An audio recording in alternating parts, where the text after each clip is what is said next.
बिस्मिल्लाहिर्रहमानिर्रहीम अस्सलाम वालेकुम वरहमतुल्लाहि वबरकातुहु। उस्ताद और उस्ताद मलगरे उस्ताद पौड़ांडे दोस्तानो वीडियो द सर शरीक कुम मेहरबानी के वीडियो उगोरे जखपल राय पेश कुम तासु खपल राय पेश के ए हकानी प्रेद पदी खबर फैसला क्यों करा तला वसे वेले जमन किताब की दानिश तरे वसो इजर तो उलमा देवबंद के उलमा देवबंद कर तदा खम दाड़ा दस मुस्ता जाऊ मन जिस्ता खीले द बेबरुस्त उलमा देवबंद सब दावे में छि दा मौकिफ छि दा तो गलत शक्ल बांधे पेश के ए तो तखल खबर को दे देम सलवे मजा गोरा मा वेला कना चिर पंच पेरियानो न दा मुहतरम उलमा कराम जमून द सर गुलनदी जमून मुहतरम दी मुंगला ददी डीर कदर पकार दे मुंगे डीर कदर हमको हमल करो दास किस्म मसाइल पर सोशल मीडिया बांधे रवड़ल द आमियानो द पारा द तबाए असबाब जोड़े देशी और जोड़ शवे दे तासु बला मुनाजिरी लिदली और इदली बामी कतली बामी यो फायदा दे सोको खई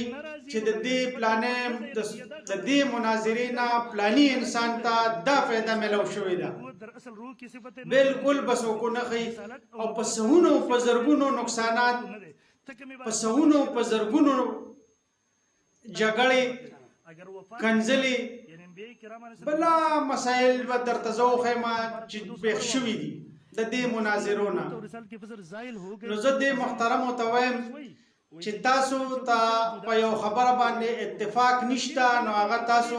په یو محسوس ځای کې کینه خپل خبره ډیسکس کې که اتفاق هم پراغه عوامو له راوړې عامیانو ته وخه فایده به واخلي که اتفاق پې نه نو دا بلا مسائل دي ته کافر مسلمان هغه مسلمان ز کافر الله دې رحم وکړي دا بلا مسائل د دینه جوړ شوي دي او عامیانو ته ډېر غټ نقصانات را پېښ شوي دي نو زه وایم چې داسې هرگز نه را پکار چې په کومه خبره باندې علما کرام اتفاق نشته دا شی د شروع نه را روان دی سلور امامانو د هغې خپلو کې